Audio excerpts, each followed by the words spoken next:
The great financial myth. We're often told that financial stability is a destination reached by earning more. We think, if I just had a 20% raise, all my stress would vanish. But here's the cold, hard truth. Earning more doesn't fix a lack of stability. It just makes your problems more expensive. Real financial power doesn't start with a bigger paycheck. It starts with a simple, unsexy but life-changing tool: the emergency fund. Without it, you're not building a life. You're just building a house of cards, waiting for one gust of wind to blow it all away. What is an emergency fund, really? So let's define it. An emergency fund isn't a savings account for a rainy day vacation or a new iPhone when the old one gets a crack. It's a dedicated pile of cash for the ugly stuff. The stuff you didn't see coming and definitely didn't want.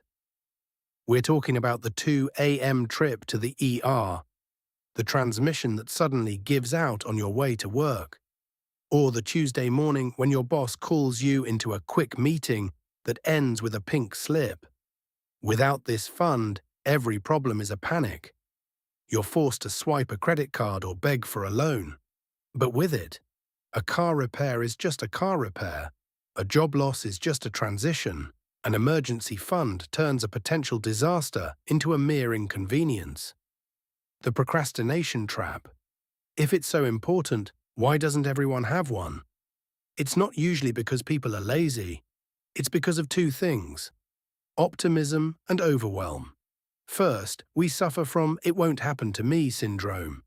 We assume the car will keep running and the company will stay profitable. Second, we think we need to save $10,000 overnight to even bother starting. So we wait. We wait for the right time or a big break. But here's the reality. Emergencies don't check your calendar to see if you're ready. They don't care if it's a bad month. The biggest mistake isn't saving too little, it's waiting too long. Starting small today beats the hell out of starting big next year. The roadmap, stages of safety. You don't need one perfect giant number right away. You need to hit milestones. Stage 1 is the starter fund. Your goal is $1,000. That's it. In the grand scheme of things, $1,000 won't retire you, but it will handle 90% of the small hits life throws at you.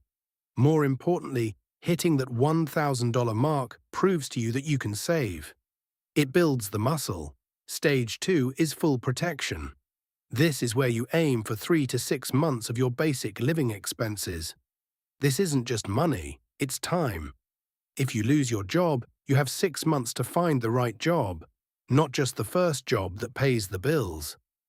This level of cash buys you the clarity to make decisions based on your values, not your desperation.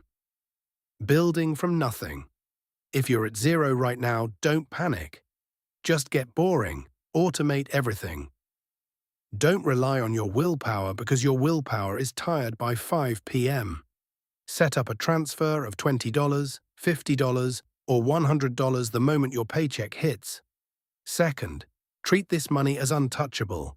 It's not extra cash for a weekend getaway. It is a protection shield. You don't break the glass unless there's a fire. Third, keep it safe and accessible. Don't put it in the stock market. Don't buy crypto with it. Put it in a high-yield savings account where it's liquid and boring. Remember, consistency beats motivation every single time. A slow, steady drip of savings will eventually fill the bucket. The psychology of peace. Look, an emergency fund isn't going to make you a millionaire by next Tuesday. It's not flashy, and you can't post it on Instagram. But it will fundamentally change the way you breathe. When you have that cushion, the world feels less threatening. You stop living in fear of the what-ifs and start living in the what's next. You trade stress for control and anxiety for peace of mind. Build this shield first. Everything else, the investments, the upgrades, the dreams, they all become much easier when you know your foundation is made of stone, not sand.